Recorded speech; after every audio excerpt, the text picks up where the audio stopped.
Welcome everyone again to our Sunday service. I'll introduce myself briefly. My name is Nayaswami Devarshi. I am visiting from Ananda's work. I serve and live in India, serving our great masters over there.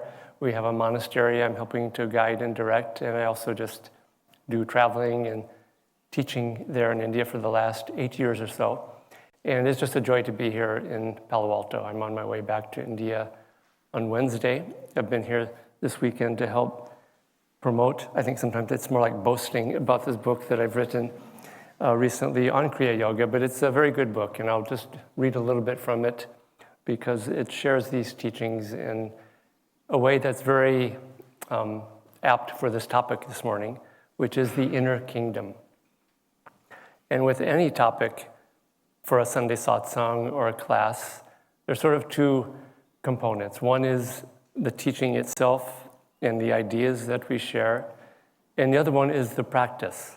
And the two together, you need the two. It's one without the other is somewhat empty. Practice without knowing what we're doing, we just are adrift and we don't know where we're going or what we're doing. I had a friend tell me that if you don't know where you're going, you're not going to get there. And I had to still think about that. I don't really fully understand it. But we do need to know where we're going and how to get there. And that's what the teachings are that we share in our classes here, in books, in every Sunday at the Sunday service. And so today it's about this inner kingdom. And it's talking about this great reality that is within us. And this is what the book, the Kriya Yoga book, is about, this inner kingdom, but especially about the practice and how to apply it in daily life.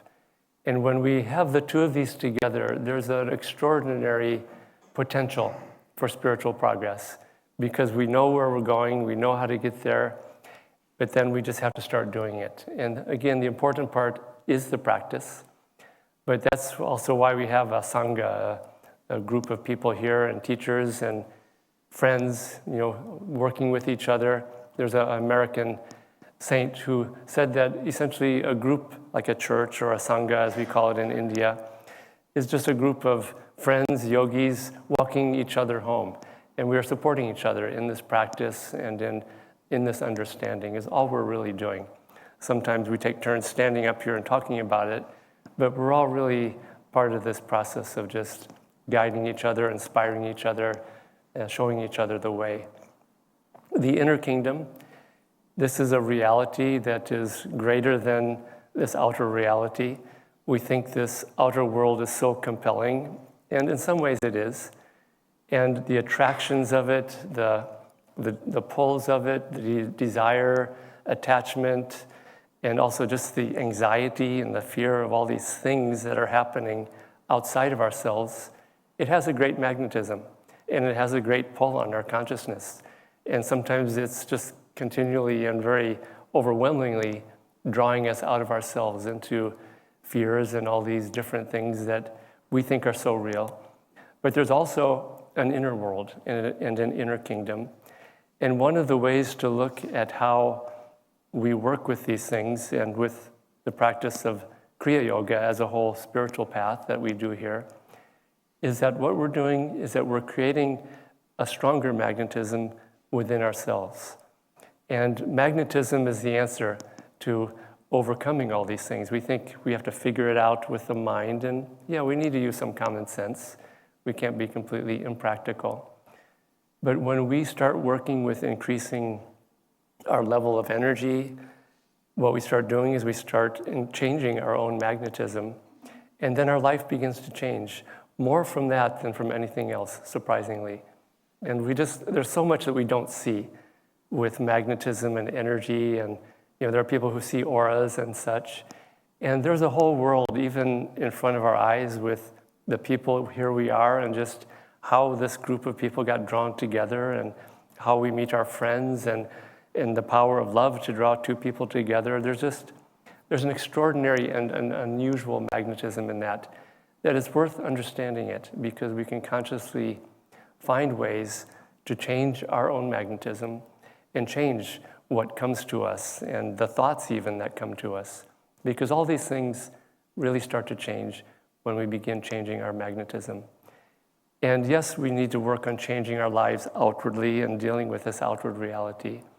But you'll find, as I have, as many yogis and other people too who have succeeded really in anything, when we change this inner magnetism, then the outer changes.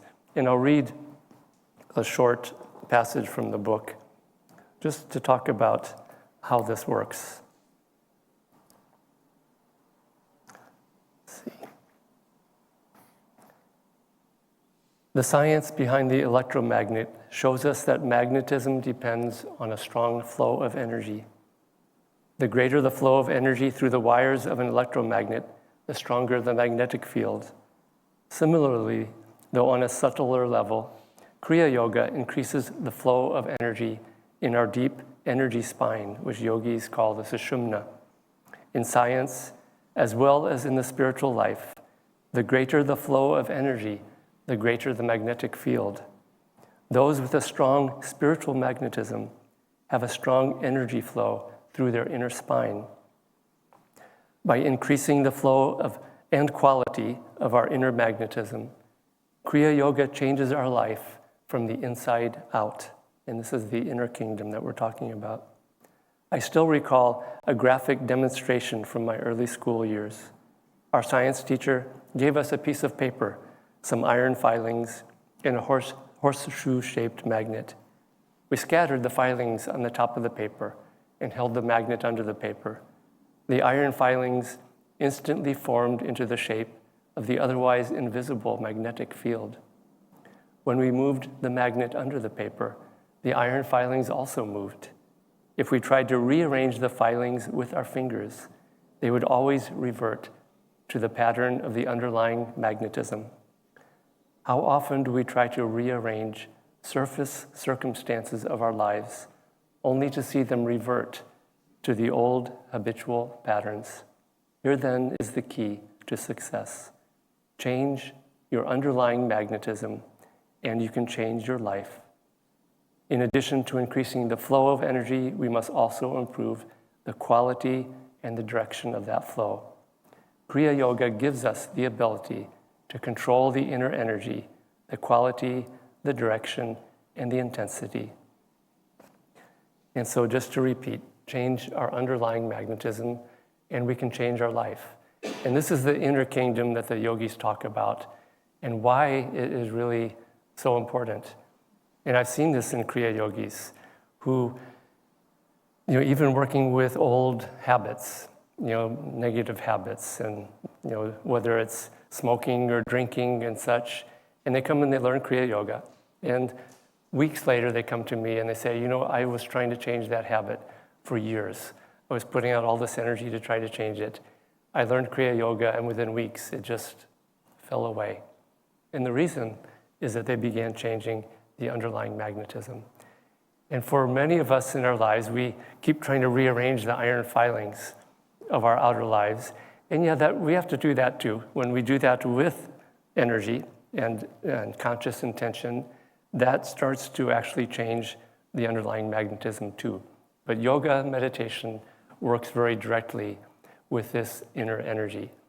And this is not a reason to not work on the outer changes, and I encourage that. We have to have some fun with this life. And, people dye their hair all these colors, and I just think it's great. It doesn't change the underlying magnetism, but it is fun. Maybe it does. And maybe it makes us like this bird in the little Kathy. I'm afraid I look silly. And sometimes it's really helpful to us to look silly and get over this idea that we're these big people and we're adults now and we have to be serious. And I'll talk about this more towards the end when we talk about how to approach God and the right kind of magnetism and consciousness to approach that. But the whole science of yoga, really, it's geared towards changing us from the inside out. And this is what saints are, the saints and the masters. They are powerful spiritual magnets, and they have an extraordinary spiritual energy, divine energy, going up and down their inner energy spines, but their whole being is like a giant electromagnet that has the power to influence everyone around them and even to change their consciousness.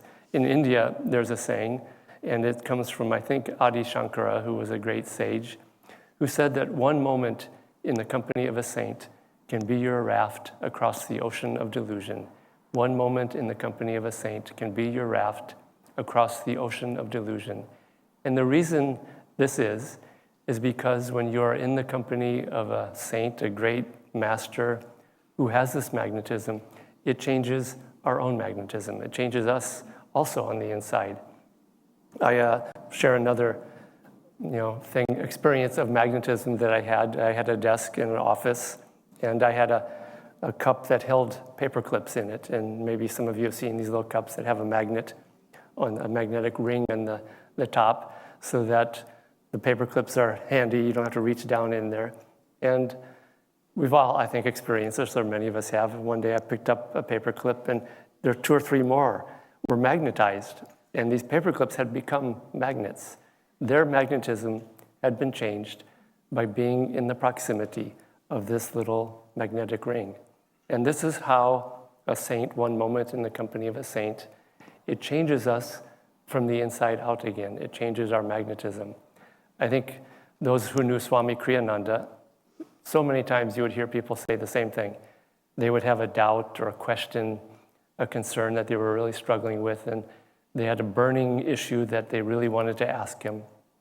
They would go in his presence, and they would just completely forget the problem or the question. And it wasn't that they really forgot. It's that all of a sudden they realized on some inner level that, oh, that's not really a problem. And it went away almost on its own because of the power of the magnetism of being in the presence of a very strong magnet. And in a way, this is what we do when we are with each other even, because it's not just a great saint or a master, it's our friends, it's the people we associate with. One of Yogananda's disciples asked him, he was a very emotional person, and he asked Yogananda, how do I become more devotional rather than just emotional? And his answer was very simple. He didn't give him this whole bunch of techniques and teachings and philosophy. He said, go spend time, hang out with people who are very devotional in a very magnetic way. It was that simple. Just be around other magnets. And everyone here is a magnet in some way, and we all have a degree of magnetism. But when we also work on our own selves, working with the practices of Kriya Yoga, working with all of these principles and with techniques, because it is a practice, it's not just a philosophy, that's how we start changing our magnetism from within. And that's how we can become a cause rather than an effect in this world. Because again, this world is so compelling out there, and it just draws us into all these just anxieties, like I was saying, and you watch the news and you see what's going on and you have worries, and we still have to deal with them. But I've been doing these things since 1977 when I came to Swami Kriyananda, and I've seen not only in my own life, but just thousands of other people, that when you start making this magnet stronger and stronger within our own self, with meditation, with a technique like Kriya Yoga, but more so with the yearning for God, the yearning for truth, with joy, with devotional love and self-offering, and working with changing these inner energies, our outer life begins to change very, very quickly. And this is how the saints and the masters, again, change people, change circumstances. There was a disciple of Yogananda who had bad magnetism. It was a negative karma. You could call it a karma, but karma is energy. It's based on energy. It's not just punishment for past wrongs, and this is a completely different subject, but it's an energy that's within ourselves that we carry around from past lives, from this life. And this disciple had just really bad magnetism. Every time he would get a job, he would get the job, he'd go to the company, and the company would go bankrupt and would fail within weeks or days. And this was repeatedly happening to this guy. And this, I think, was around the time of the Great Depression, so it maybe was caused by that. And you might think, okay, well, so why was this happening? This guy must have been really bad luck. I don't want to hire this guy because, my company will go under, but it wasn't that at all. It was that he had a negative sort of failure consciousness and magnetism, and he was drawn to companies that had the like magnetism. So he was drawn to companies that were just about to go under, just on the edge of the cliff, and he just somehow was drawn to those companies and got jobs with them. Very strange. And so he asked Yogananda as the guru, help me with this, help me. And Yogananda didn't give him this vast teaching and some job references to another company or anything. The way Yogananda put it, I think he was just trying to kind of be light about it, because great masters, they don't get really portentous and lo, the light of God is coming down to you. And so he told this man that he was going to de-jinx him, is what he said. And so he put his hands on him and said he was going to de-jinx him. And that's what he did.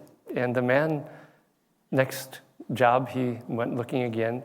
He got a job with another company, and his whole career was with that company. It succeeded, he succeeded, the company succeeded. And what Yogananda did was that he changed that man's magnetism simply through the very powerful magnet of a great master. And so this is really how masters heal people. It's not some hocus pocus and they know the secret mantra or the secret handshake with God or whatever. They have a powerful magnetism, and it doesn't even need to happen in a conscious way. As we know with the story of Christ, who was walking in a whole mob of people down a street, I think it was in Jerusalem somewhere, and this woman who needed healing, she just reached out as he was walking by, and the disciples were trying to stop her from touching, because she was really ill and really sick, and they didn't want that energy touching their master's energy. And she just finally was able to reach out and just touch the hem of his garment, the hem of his robe. And he stopped right away, and he said, the energy went out from me. And he said, what happened just now? And the disciples were a little ticked off that this woman had done something that their master had noticed. But he said, no, this was good. And he said, and this woman was healed instantaneously right then. And he said that by her faith, she drew on his magnetism and was healed. And he didn't even have to consciously be aware of it and think about it, because a saint or a master is just a pure magnet that's very powerful. And that energy has its own consciousness, its own intelligence for healing and for helping others, for inspiring others. He also pointed out that her receptivity was very important to that process, because with a lot of this magnetism of a saint or a master, we have to be receptive and draw on it.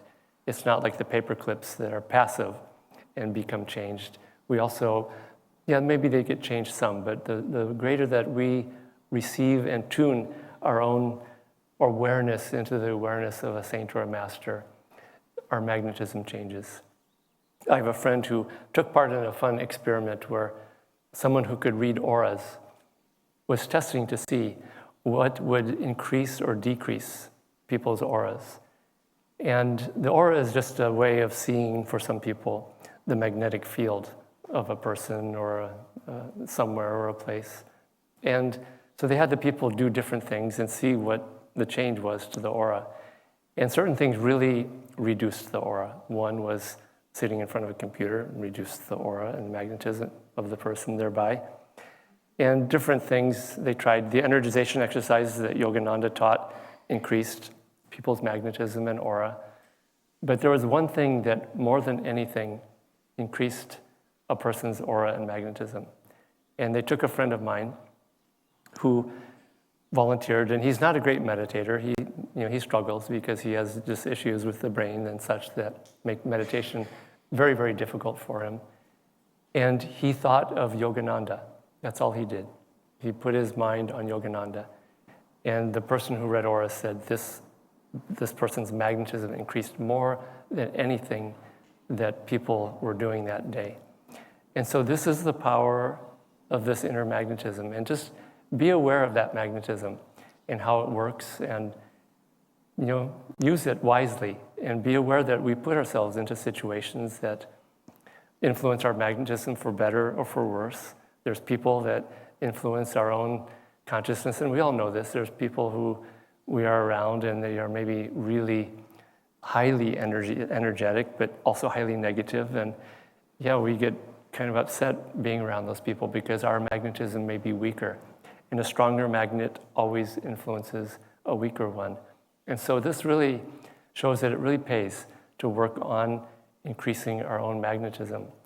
And when this magnetism is strong, we attract good things to ourselves. We attract the right kinds of friends. We attract the right kind of company to work for. We attract, even Yogananda said something that is very strange, that we even attract thoughts.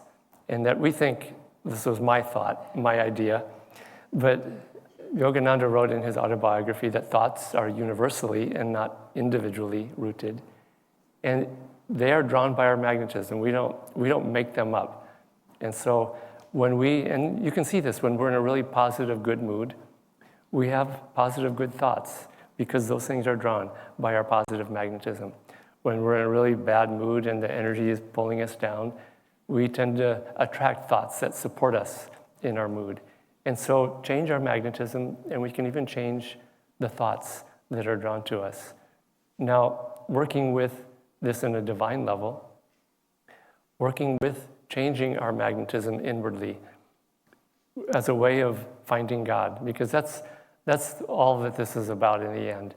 Yogananda said he came, and this book covers this idea a lot, that he came to bring and give people the direct perception and knowing of God, and that we don't have to receive it through a priest or an intermediary, that we ourselves can experience in our own meditation space, know God, see God, feel God's presence in our hearts in a very real and very powerful way.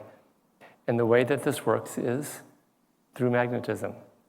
I think many of us here have read Yogananda's autobiography of a yogi, and I would highly recommend those who haven't read it, don't leave here today without buying it in our bookstore, because it's such an amazing adventure story and a spiritual adventure story. But in that book, he talks about how to know God and his own search for God. And there's a whole chapter on his first full experience of cosmic consciousness, of samadhi, bliss, of God as divine joy. And he talks about how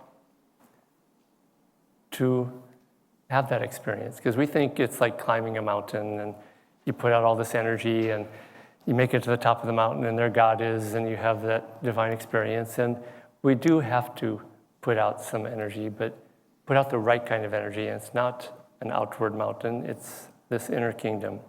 And this is what Yogananda says in that chapter about how we have that experience. He says, samadhi, comes with a natural inevitability to the sincere devotee. His intense craving begins to pull at God with an irresistible force.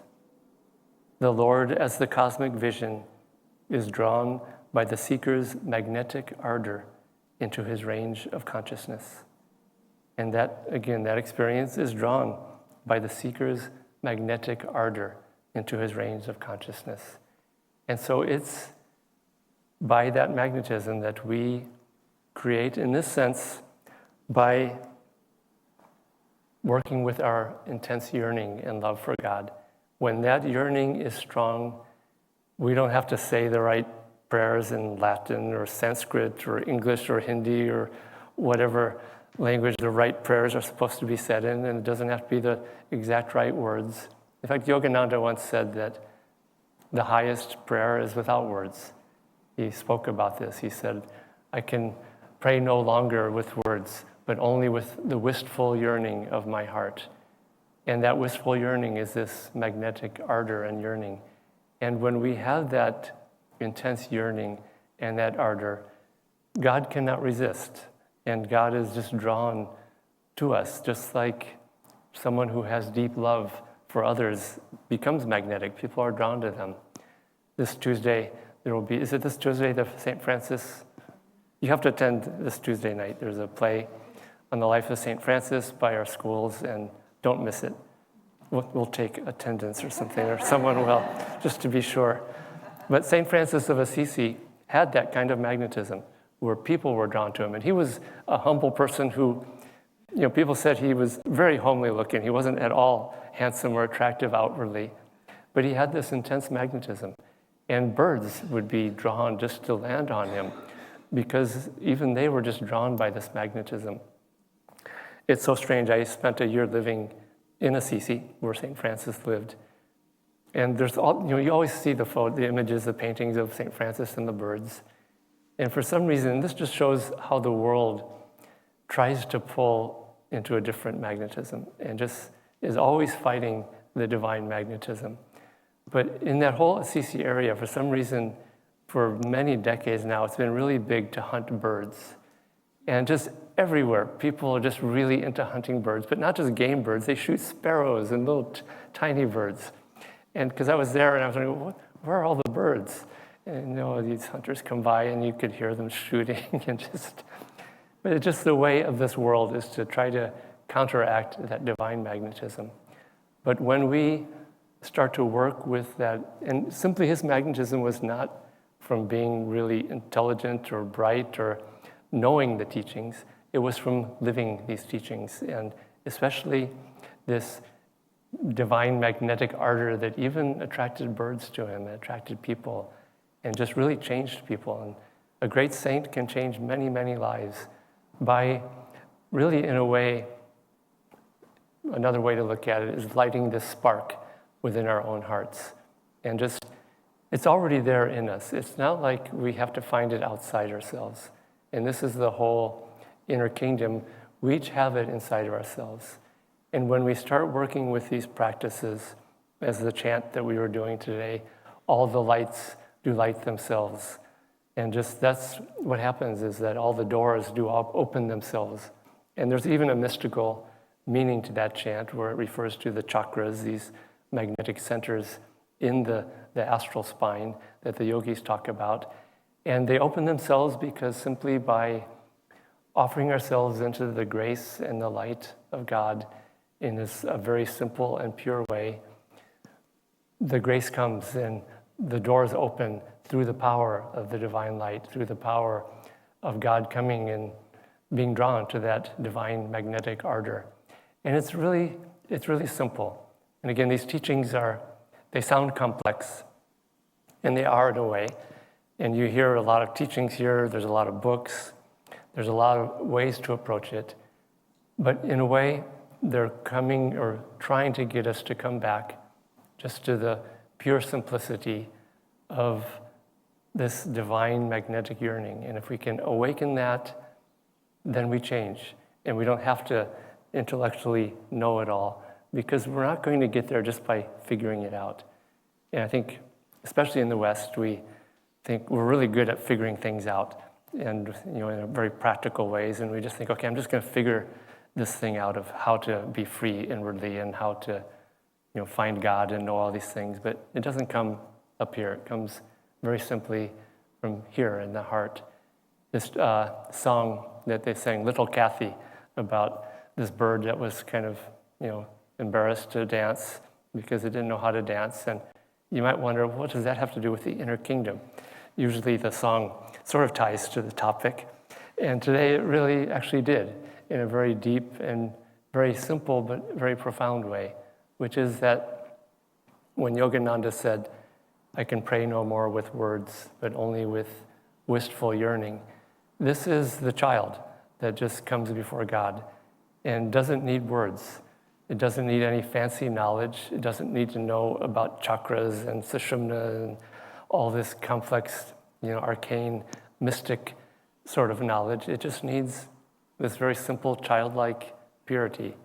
And a way I like to look at it is just very simply that when a child goes to its mother, it can be covered with mud, and which I think many of us are kind of afraid to go to God because we're kind of covered with mud. We've been playing in the mud for a long time, and sometimes people think that we have to be perfect before we go to God. And there's a tendency, I think, even for people who have been doing these things, when we slip and stumble spiritually and screw up with some of our old habits, and we go to meditate or we see the picture of Yogananda or God, we kind of hide our face and sort of try to slink on by. But, that's kind of our own intellectuality keeping us from having that very simple childlike attitude, which is this child who's covered with mud and approaches its mother in a state of pure childlike simplicity. And it doesn't have to go to the mother and say, okay, well, I messed up, I played in the mud, and now please forgive me and do this and do that, and this is what I did, and I feel bad. And it doesn't do any of that. In fact, it prays no more with words. It just, the wistful yearning of the child's heart of looking up at the mother and just looking into the mother's eyes, and even though it's covered with mud, it just has to reach its hands up to the mother and look into her eyes, and she lifts him up. And that's as simple as that. This is the spiritual path, is as simple as that.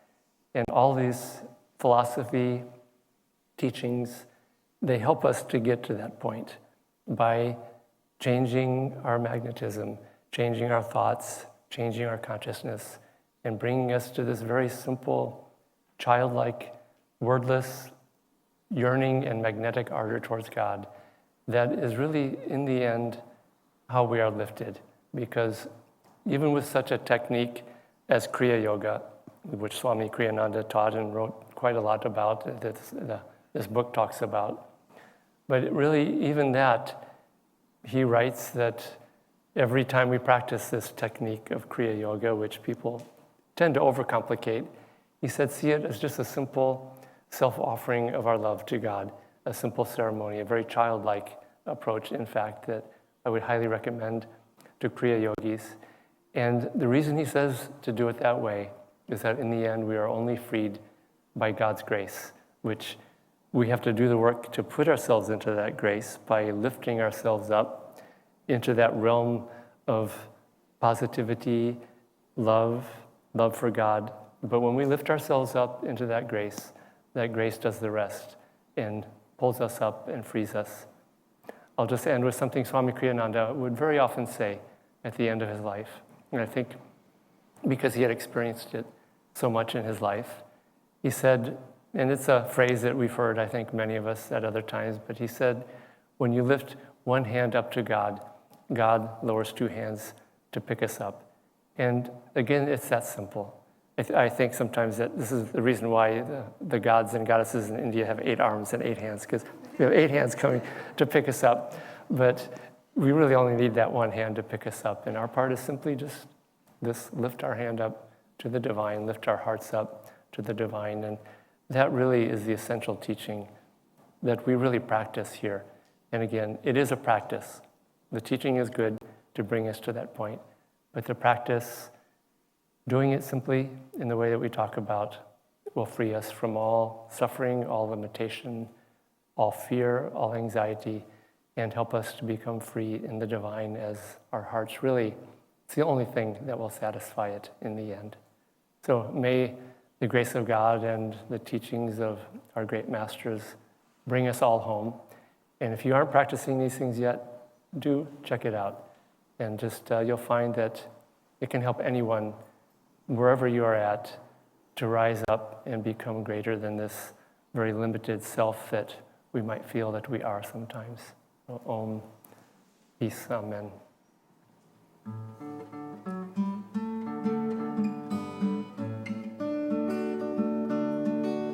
lived in many countries and mixed with many men.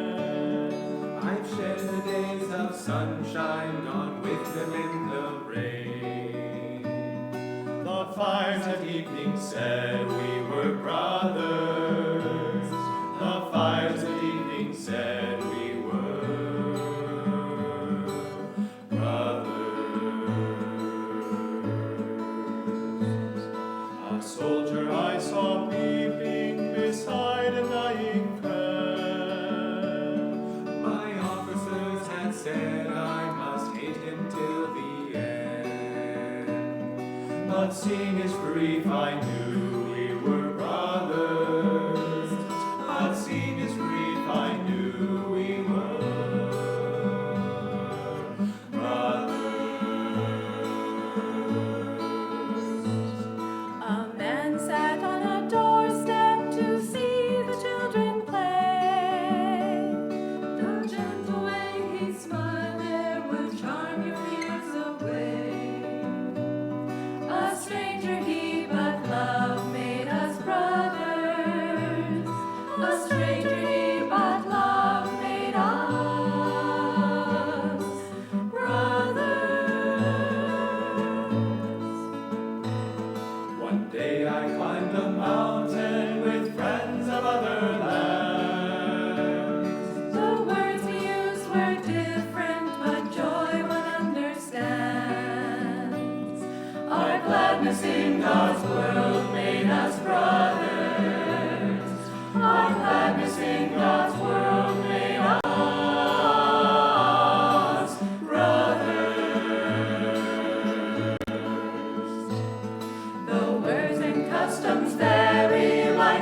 One life beneath the surface binds everyone to me.